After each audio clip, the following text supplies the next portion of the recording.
Go. Hi guys and welcome back to our channel Sharang and Charvari. So today we have a very interesting topic at our disposal in our hands. My English is not as good as it.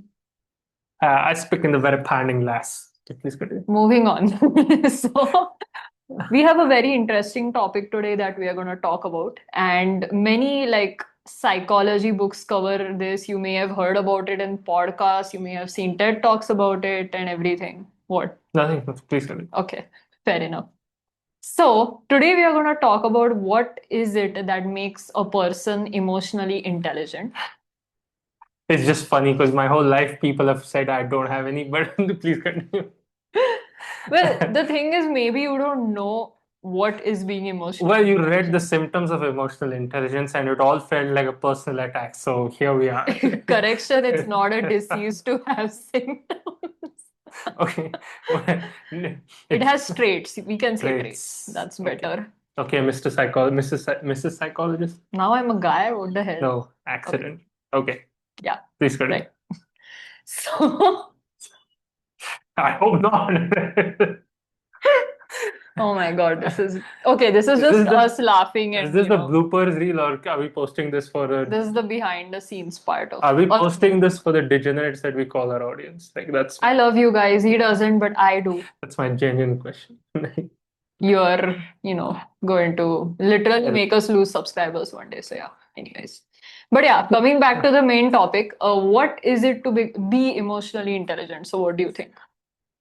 well, I've come across basically, okay, all kidding aside, first time when I met Sharwari, she seemed to be the kind of person who's really in tune with other people's emotions and get and understand social cues a lot. And that never happens to me because in most social situations, I'm lost. Because, oftentimes people tell you to read the room and there's a subtext to the conversation which is emotional in nature, and I don't understand any of it. So oftentimes in communication, I just stare blankly at people like, what are you talking about? And when we first began to talk, when we first met, I think I am as blunt as a German, so it's just that bluntness was a bit of a put off for her, I guess. Yeah, it was And scary. yeah, It was extremely scary when I first started I talking just to say her. what I Not think. in a weird way, I must say. Yeah, I just say what I think, and then what happens happens. But I guess so. If I had to put it in a nutshell, it's someone who's the polar opposite of me. Unfortunately, that is true. That is true. But it's okay because, Yes. people don't know, or it hasn't been defined well what exactly is emotional intelligence. And I myself have learned this because, as people know, I don't have to repeat everything again, but I do have a psychology degree. I have a bachelor's in psychology and I have a master's in clinical health psychology. So I have learned it, have written papers on it quite a bit. Papers, by that I don't mean like research papers, I mean like general exam papers, or read about it in general. So I think we should come to the part where I tell everyone what exactly is emotional intelligence. So it is the ability to understand and regulate your emotions in a socially acceptable way. So that would be emotional intelligence in a nutshell. Which sometimes, if you think about it, all our reactions are sometimes explosive, or we are unable, or you see people in the world nowadays, you see a lot of violence, hate about certain things, which are definitely valid. But there are also some situations in which we see that things are blown out of proportion. So, in that case, we would say that that person is not emotionally intelligent. So now I would cover 5 points that make you an emotionally intelligent person, and you can help me, Sharang, by giving me an example of each thing I feel like I'm because. on the hot seat, but okay. So here are 5 signs that you may lack emotional intelligence. So firstly, you take everything personally. And I'm not proud of it, but this is a trait I have. And I just realized it when I read this Yeah. 5 point list. So it's like you often feel attacked even when feedback is neutral. So, like, feedback is a part of our everyday life. We are getting it from various places, Yeah. but you always feel like somebody is purposefully doing something Yeah. to you or they want to trouble you intentionally. Yeah, I remember initially when the first day, one of the first, some in the early days, of our relationship, we would often have fights over this because I would tell her my honest opinion about something, and she would get angry, and I would be confused because I would be like, "Why are you angry right now?" And she said, "You said this," and I said, "Yeah, because I think it's the truth." And she said, "I don't think it's the truth," and I would say, "Okay, agree to disagree," and the fight would be over for me, but I still would not understand why she was angry. So I remember being confused a lot in the initial stages of our relationship. I do remember that, but now, since I've understood that I have this issue, I'm working on myself to not take everything personally as Yeah. per this list. So I Sometimes I try do it to. as well. I think sometimes even I take it personally. Some things I don't care, but some things I take quite personally. I think it happens to all of us. Like, we don't like being ridiculed in a way. I think that's a basic human trait. Yeah, Like, you tend to defend yourself in some or the other way, in my opinion. yeah. But I think there's a difference between like me insulting you or me demeaning you and me just giving you honest critical feedback. And I think honest critical feedback is necessary for for human flourishing. That is true. I do agree with that. It Yeah. it actually helps you become a better person. For sure. So yeah. Has helped me a lot. Same here, actually. Same here. So that was point one. The second is you struggle to name or explain your emotions, which we might actually think it is easy, but it is not, because you feel an emotion and you feel overwhelmed but can't say why. So it can lead to outbursts or shutdown. So you either go all out explosive, or you're like in your room all the time, or things like that, or the anger is misdirected. So you're maybe angry at one thing, but then the anger gets out on another thing. I'm definitely the person who shuts down, I think, in most cases. I think, yeah. Yeah. So if I like often we would have these conversations where she would tell me, she would ask me, "What are you feeling?" And I would say, "I don't know." And I would also say, "Who cares what I'm feeling? Here's what I think." So now that this is being pointed out to me, yeah, makes a makes a lot of sense. But I must say one thing, that he's genuinely taking efforts nowadays to understand what he's feeling, because I am a strong advocator of this fact that you can be practical, yes, but it's also necessary to be emotional. Although there is something like too emotional, which is also not good, Yeah. which maybe I might be guilty Yeah, for of sure. being a bit. For sure. So I think I am on the other end of the spectrum, but there are some people who are like too practical. So I think that is also wrong, in my opinion. So that was the second point. The third point is you react instead of responding. I am so guilty of doing that. I absolutely hate it. Like, when I'm in a fight situation, I just want to make a point. I just want to make sure that the other person hears me, which is not at all right. She tries to win a fight by any So means sorry. necessary, just like I sneezed on camera. Sorry. okay. Yeah. Samdam Dandavet. Yeah, that's me. That's me. But yeah, exactly. It's written the same here, that you interrupt, raise your voice, or shut down emotionally in tough conversations. So you also might see a few people who are like, I don't want to talk about it. Just leave it, leave it. I Come see a on. few people like this on TV, like Arnav Goswami. He just calls Pakistanis and insults them and shouts at them for 1 hour, and that's a program. I don't understand it. उनको बुलाया ही हूँ. They make good entertainment. No, you stop talking to me. We have No other a question. video. No other question. Other questions. No, you answer this one thing. If anyone No, you answer this. No, what I want to say. If anyone wants to see that video, then please. It's a short actually that we posted. Is this a blooper really reel? funny. Are we going to discard this whole video? No, we are not. It's great content. I think our No subscribers video will has be embarrassed me this much. Well, I sit next to you and I feel otherwise. I feel the same way. Okay. Let's come to the fourth point. The fourth point is you lack empathy. So you dismiss or minimize other people's emotions. And I think we are all somewhere guilty of doing this. Because we fail to understand how much a person might be feeling. So like, for us this thing might be this small, but for that person that thing is actually a big deal.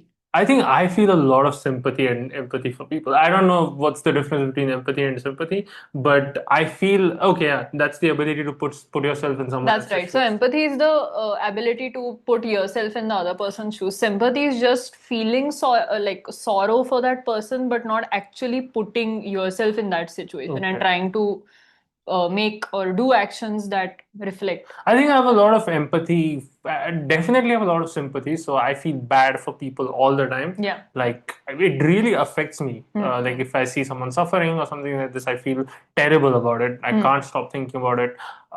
Like I've cried, literally cried over sometimes how badly laborers in India are treated. It hurt me to see that. Uh, so yeah, over to you. Yeah, exactly. I think that is a good example of empathy. So, I think you have a lot of it as well. yeah. So I think why might be having a lot of empathy is because the field I am in Right. requires that. But I think in general, like I've been always been told by my parents that I was very empathetic from a very young age. Like there are a few home examples that Right. do say that. So that was point four.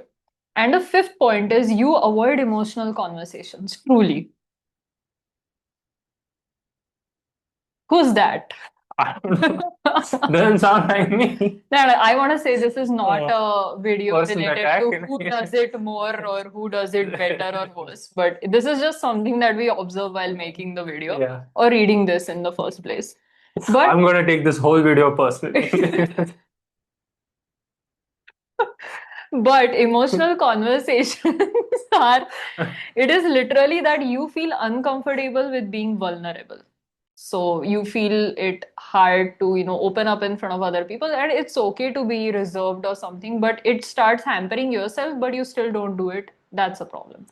So yours or others, and you might just say, let's forget it. Yeah. Or change the subject. So there's a typical, Hindi movie thing. So like the main guy is like going through something, and then the side character asks the main guy, and the main guy is like, "Are jaane do," Yeah. things like that, because he doesn't want to talk about something that happened. So this is a very common line seen in Bollywood. I think this would resonate here in this Yeah, case. I think men are in general, we tend to avoid emotional conversations because like we're kind of raised with this mindset that the problem is the problem and it will remain the problem regardless of how you feel about it. So we are taught that you have to find a solution to the problem, overcome adversity, persevere, endure, show courage, bravery in the face of adversity. That's a very masculine ethos and way of Right. looking at the world. So we are always taught that we are taught to fight through pain and sort of like just like ignore our emotions, and I think that served men well actually, because if you want to do war you can't be emotional about it. If you want to do a lot of things that men do, you have to be clinical and precise about it and leave no room for emotion. But then of course in a personal setting, especially with your own family, makes more sense to be emotionally in tune with yourself. And diplomacy can be a weapon as well. So one of the reasons how Persia kept Greece under its control, or sort of kept Greece at bay, especially after their defeat in Salamis, was through aggressive diplomacy by buying people. So empathy doesn't always mean that you are has like love and everything else. Like it can also be a devastating weapon of war. That is what the great Chanakya meant. That's so interesting. Yeah. I didn't know this. Wow, that's really interesting. Yeah, so when the great Chanakya talks about Sam, Dam, Danda, Bhed, right? So Sam is compassion, like I try to reason with you. Dam is I try to like bribe you off or whatever. Then the Danda is just, I use military force. And Bhed is like I use treachery or statecraft. So that is what that means. I think so. Please correct me in the comments if you think I'm wrong. Yeah, we would love to hear what you guys think on this. And I think I would like to give our subscribers a few tips on how to become more emotionally intelligent, because as the world is progressing, we are becoming more attuned with our emotions. I think it's also important to be more emotionally intelligent. So maybe these things, just if somebody criticizes you, literally, like instead of just firing back, maybe think about it for a minute. Is that person right? And even if you still don't agree with it, you don't have to agree with it. It's okay. But then take that 1 minute to really think, introspect, and then give the appropriate emotional response for that. That would be one tip. Secondly, do practice emotional resilience. And I would say this as a person who really lacked it until recently. But you can't be that person who, falls apart at things, even though you're feeling bad inside. Of course, sit with that emotion, acknowledge, okay, this is how I feel. But then I would recommend channeling that feeling in a different way. Either do something you like or talk about it with somebody if it helps you. So I think these are some ways in which you can become. I would say one more thing that maybe you forgot is practice empathy. And Exactly. this Yeah. is something that I recently had to do. So it's like Sharvari was going through something, and which obviously will remain personal. Like I genuinely, it was very difficult for me to understand because as a person, especially in that aspect, our personalities are polar apart. So I genuinely had to sit with myself and actually imagine what it feels like to be her, to feel that, and things like that. And I'm not saying it was a like I was 100% success or whatever. That doesn't matter. But practicing that will definitely, I think, strengthen your bond with your partner, your friends, or whoever. That's true. And like the effort he took really spoke volumes about how I could deal with the situation as well. Because sometimes if you have someone who's practicing empathy, then you can really come out of that situation, or you can somewhere find ways to deal with it or embrace it in a way. So it really helps the process in a way, I would say. Yeah. So yeah, I Accept guess. yourself. I think one more is like, Yeah. because you are a crazy irrational chimpanzee, so you will have those emotions. We not, if we did not evolve for the civilized world, we evolved to kill each other in brutal hand-to-hand combat, right? That's one of the evolutionary pressures. So sometimes your emotions will just be that. So I'm not saying act on them, especially if they are irrational or crazy or criminal or violent or whatever, but accept them, let them flow through the nature of your consciousness. Imagine your consciousness as like a screen, and imagine those emotions as temporary, ephemeral images being projected on them. That will help you accept them and just let them pass on. That's good advice, actually. So I guess that's it from our side. Yes. And thank you so much, guys, for watching this video. I hope you have an idea, better understanding of what it means to be emotionally intelligent. And of course, we saw the love that you gave on our previous videos, so we are very happy about that. And make sure the bell icon is pressed so that you can be updated when we post a new video. We have again started posting. Sorry for the delay in between, Yes. but we are definitely going to post again. So I guess take care, guys. Delete this whole thing for the personal embarrassment is called. Bye bye.